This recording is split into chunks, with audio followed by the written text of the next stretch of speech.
Halo semuanya, selamat datang kembali di channel Ruang Film. Ini adalah bagian kedua dari ulas alur cerita film Wandering Earth.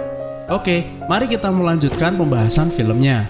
Saat ini di stasiun angkasa bumi, Letnan Liu dan Marakov masih berjuang untuk sampai ke ruang kendali utama stasiun.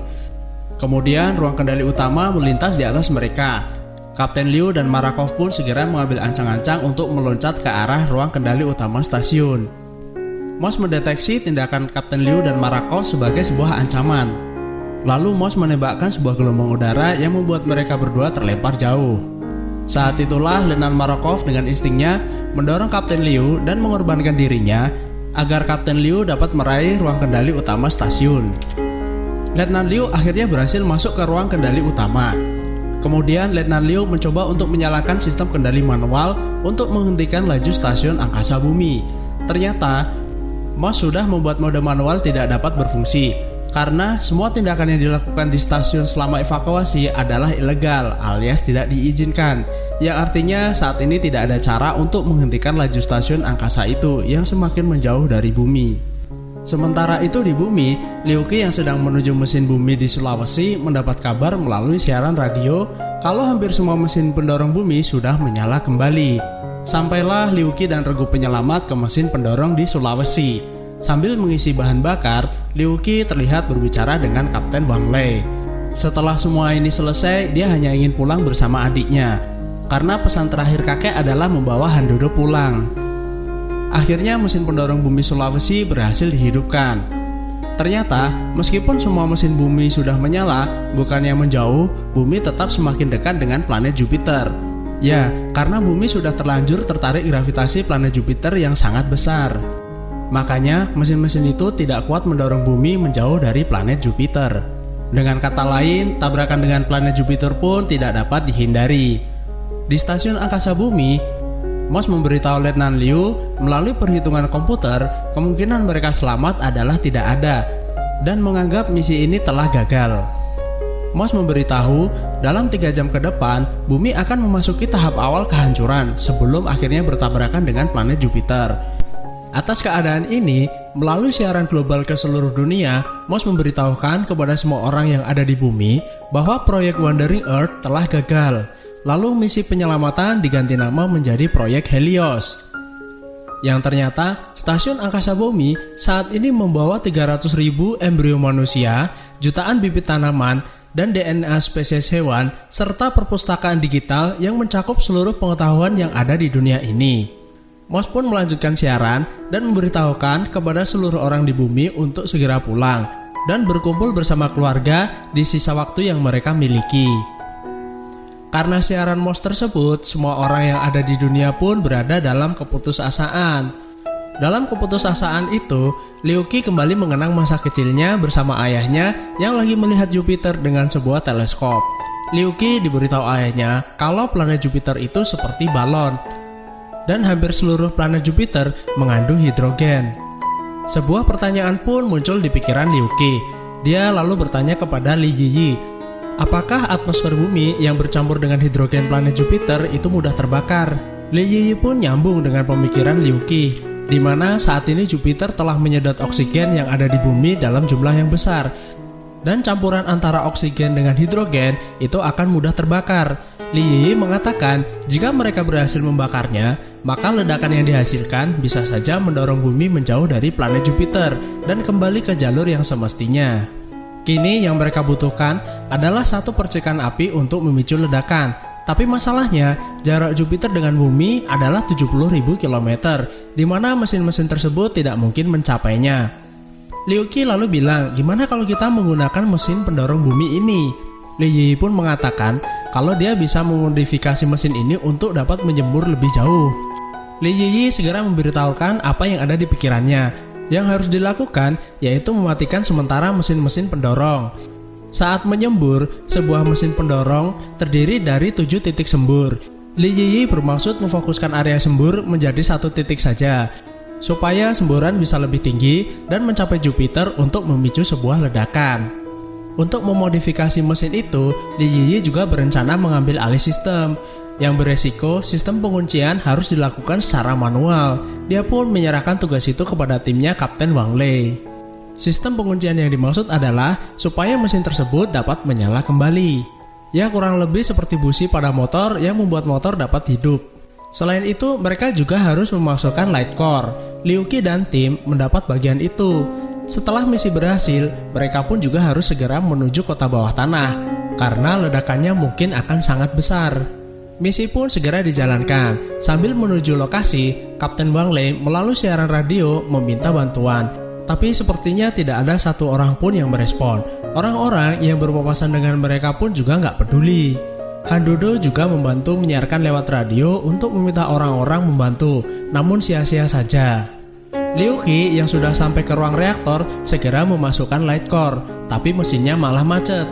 Li Yiyi yang masih berusaha mengambil alih sistem mengatakan kalau penutupan mesin light core harus berjalan otomatis. Namun sepertinya Li Yiyi belum sepenuhnya dapat mengambil alih sistem. Salah satu rekannya yang bernama Lao He pun menuju ruangan hardware. Ya, mungkin butuh dinyalakan ulang supaya mesin dapat bekerja kembali. Liu Qi yang melihat mesinnya macet karena terganjal berusaha untuk membuatnya normal kembali. Han Dodo yang lagi meminta bantuan melalui siaran radio nggak sengaja nyambung ke ayahnya Liu Qi. Mendengar itu, Mos memberitahukan kalau 7 jam sebelumnya sudah ada usulan yang sama seperti yang mereka lakukan. Tapi menurut perhitungan komputer, keberhasilannya adalah tidak ada alias 0. Letnan Liu segera berbicara dengan PNB untuk meminta seluruh personil yang ada membantu Liu Qi dan teman-temannya. Tapi PNB tidak dapat memenuhi permintaannya. Namun bisa membantu dengan menghubungkan regu penyelamat di saluran global agar regu penyelamat bisa meminta bantuan secara global. Lalu Han Dodo segera mulai siarannya meminta bantuan kembali.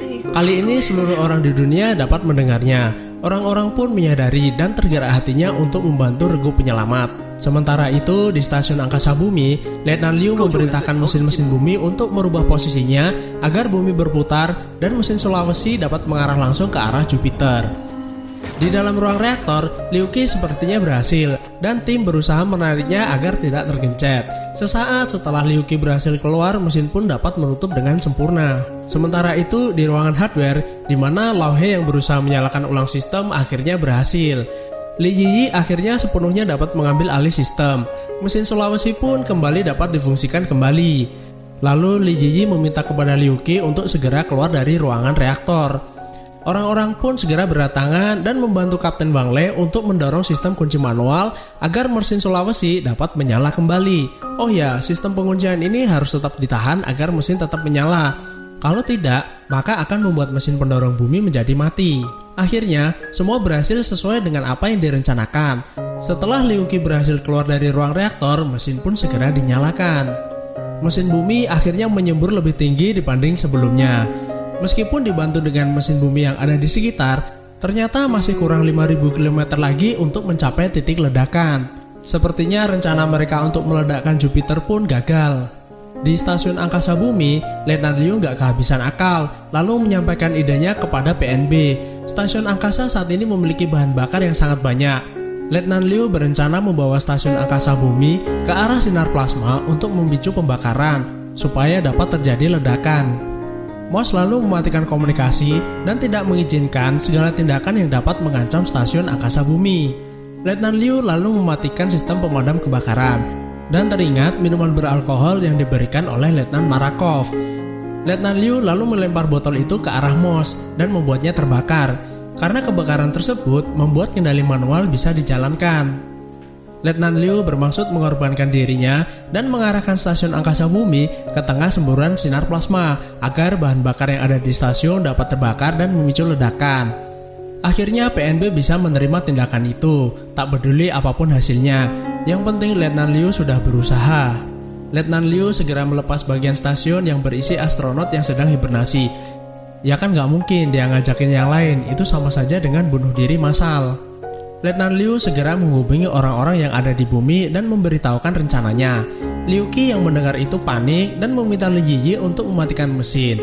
Disinilah terjadi momen haru seorang ayah bersama anaknya, di mana ayahnya akan mengorbankan hidupnya demi kelangsungan hidup umat manusia. Pada akhirnya rencana ayah Liu berhasil dan Jupiter pun terbakar. Ledakan besar pun terjadi. Orang-orang segera masuk lift untuk menuju kota bawah tanah karena ledakan Jupiter akan sampai ke bumi dalam 7 menit. Karena menunggu Liu Qi, Han Dodo menuju ke lift cadangan. Kapten Wang Lei menyusulnya, tapi malah kejatuhan reruntuhan batu. Dia menyuruh Liu Qi untuk berlindung di bawah mesin bumi. Sialnya, Liu Qi, Han Dodo, dan tim yang belum sempat sampai, transporter mereka malah terhantam bebatuan. Mereka pun terjatuh ke bawah. Beruntung tim nyangkut di sebuah tiang. Liu Qi yang melihat Han Dodo terjun bebas segera menyusulnya. Mereka akhirnya terjatuh bersama. Sesaat sebelum jatuh ke permukaan, Liu Qi mengeluarkan bola udara yang membuat mereka selamat dari benturan. Akhirnya ledakan dari planet Jupiter sampai ke bumi dan mendorong bumi keluar dari tarikan gravitasi Jupiter. Bumi akhirnya kembali ke lintasan yang seharusnya. Bumi pun selamat dan melanjutkan perjalanannya. 3 tahun setelah kejadian itu, kehidupan di kota bawah tanah berjalan normal kembali. Saya akan mencoba menguraikan tahapan kejadian di film ini, yang akan menjadi kesimpulan akhir dari ulas alur cerita film The Wandering Earth. Semua diawali dari matahari yang memasuki fase kehidupan terakhirnya. Karena ukuran matahari yang membesar menyebabkan banyak terjadi bencana alam di bumi. Manusia akhirnya membuat mesin bumi untuk menggerakkan bumi keluar dari tata surya dan mencari matahari baru, yang mana diperkirakan membutuhkan waktu kurang lebih 2500 tahun. Jika kalian melihat ada mesin pendorong yang berada di Khatulistiwa, mesin itu berfungsi untuk menghentikan rotasi bumi, karena bumi nantinya akan bergerak ke satu arah, yaitu ke depan saja tanpa berotasi, meskipun beresiko terjadinya kepunahan massal. Selanjutnya adalah bagian terbanyak dalam film ini, yaitu karena bumi memanfaatkan gaya gravitasi dari planet Jupiter untuk mencapai percepatan akhir, meskipun dengan resiko terbesarnya yaitu bertabrakan dengan planet Jupiter. Bumi dalam perjalanannya untuk mencapai pinggiran tata surya diperlukan waktu sekitar 500 tahun. Dan setelahnya mesin bumi akan menyala dengan kekuatan penuh dan mengembara selama 2000 tahun sisa waktu perkiraan. Bumi yang sebesar itu tentunya tidak akan serta-merta bisa berhenti atau ngerem mendadak saat sampai ke tujuan. Maka setelah 1300 tahun meninggalkan tata surya atau pada 700 tahun sisa pengembaraan, mesin-mesin bumi tersebut akan dibalik arahnya untuk memperlambat laju bumi, hingga akhirnya bumi berhenti di suatu titik yang telah ditentukan. Itulah ulas alur cerita film The Wandering Earth, sesuatu yang benar-benar di luar bayangan kita. Bayangin aja tinggal di bumi dan menghabiskan 2500 tahun perjalanan menuju bintang baru, mungkin terdengar menyenangkan sekaligus menegangkan, karena era Masehi saat ini pun baru sampai tahun 2020. Setidaknya membutuhkan 100 generasi hingga akhirnya bumi menemukan matahari baru. Bagaimana pendapat kalian dengan film ini? Silahkan tinggalkan di kolom komentar. Terima kasih sudah menonton, sehat selalu dan salam.